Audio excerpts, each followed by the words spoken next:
Break के बाद रुक करेंगे यूपी बुलेटिन की ओर, जिसमें बात होगी बरेली की, जहां शादी समारोह में एक युवक ने दूसरे युवक पर चाकू से हमला कर दिया, जिससे उसकी मौत हो गई। साथ ही बात होगी प्रतापगढ़ की, जहां हार्डवेयर की दुकान में आग लगने से लाखों रुपयों का नुकसान हो गया है और काफी सामान जलकर खाक हो गया। ऐसी तमाम खबरों पर विस्तार से होगी चर्चा।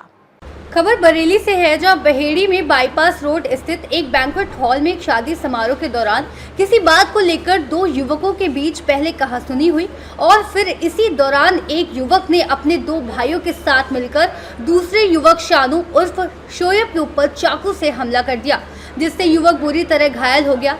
उधर इस मामले के चलते शादी समारोह में खलबली मच गई। आनंद फानन में घायल युवक को इलाज के लिए अस्पताल ले जाते समय उसकी मौत हो गई, जिसके बाद पुलिस ने आरोपी युवक जुनैद, उसके भाई शकील एवं सगीर के खिलाफ मुकदमा दर्ज कर मृतक के शव का पंचनामा कर पोस्टमार्टम को भेज दिया है और आरोपियों की तलाश में जुट गई है। बरेली से सी न्यूज़ संवाददाता अब्दुल वाजिद की रिपोर्ट। प्रतापगढ़ जिले के आसपुर देवसरा थाने के सैफाबाद बाजार में बुधवार सुबह एक दुकान में शॉर्ट सर्किट के कारण एक हार्डवेयर की दुकान में आग लग गई, जिसमें दुकान में रखे लाखों का सामान जलकर खाक हो गया। सैफाबाद के रहने वाले मोहम्मद इमरान पुत्र सिकंदर सैफाबाद बाजार में हार्डवेयर की दुकान चलाते हैं। बुधवार की सुबह 9 बजे विद्युत शॉर्ट सर्किट से दुकान में आग लग गई। जब तक वह कुछ समझ पाते तब तक आग ने भयंकर रूप ले लिया। देखते देखते दुकान के अंदर मौजूद प्लास्टिक की पाइप, पेंट, रस्सी, टुल्लू पंप सहित लाखों रुपए का सामान जल गया। बाजार के लोगों की मदद से आग पर काबू पाने की कोशिश की गई, लेकिन उन्हें सफलता नहीं मिली। उसके बाद मौके पर जुटे लोगों ने फायर ब्रिगेड को फोन किया। सूचना पर पहुंची फायर ब्रिगेड की टीम ने लगभग 2 घंटे की कड़ी मशक्कत के बाद आग पर काबू पाया। मौके पर बाजार के लोगों की खासी भीड़ लगी रही। प्रतापगढ़ से सी न्यूज़ संवाददाता इस्माइल खान की रिपोर्ट। प्रतापगढ़ से सी न्यूज़ संवाददाता इस्माइल खान। प्रतापगढ़ से सी न्यूज़ संवाददाता इस्माइल खान की रिपोर्ट।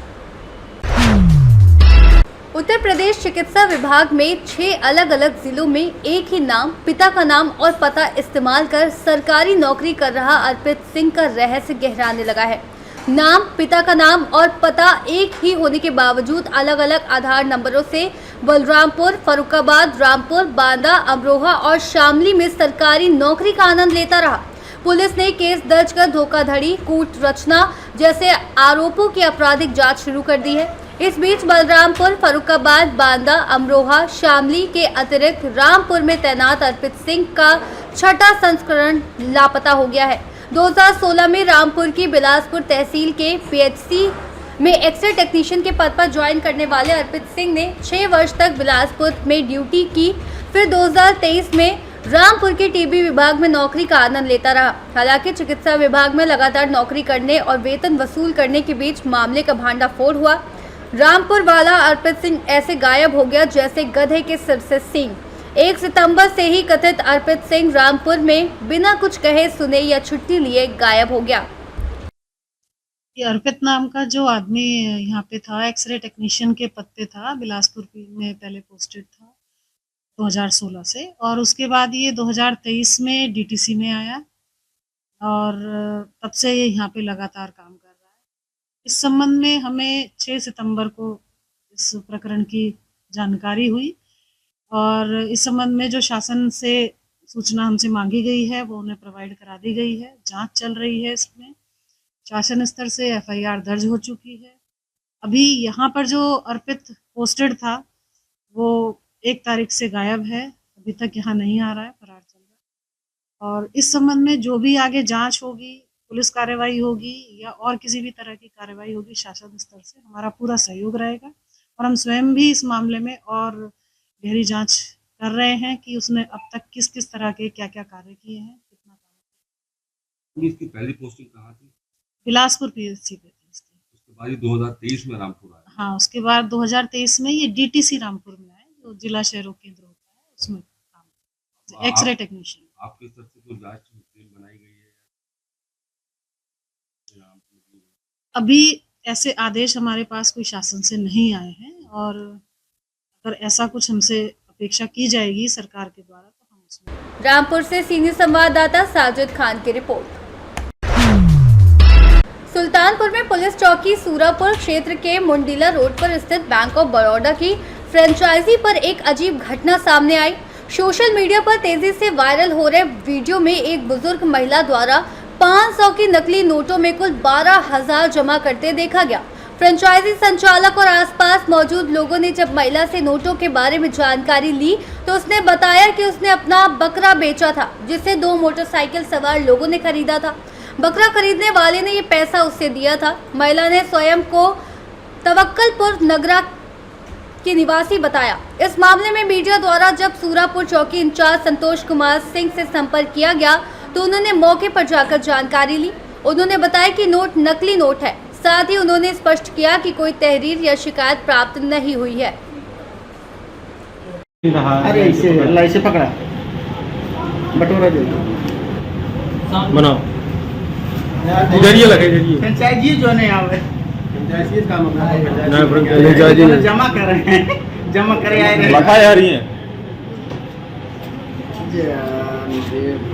तो 12,000 रुपये तक गया है ना। हंसी लेगी हंसी वाले तब तो ना समझ कई आदमी रहें 2 आदमी रहें कितने रहें के इथस रहें गाड़ी से साइकिल से मोटरसाइकिल घर कहाँ तुहार घर कहाँ है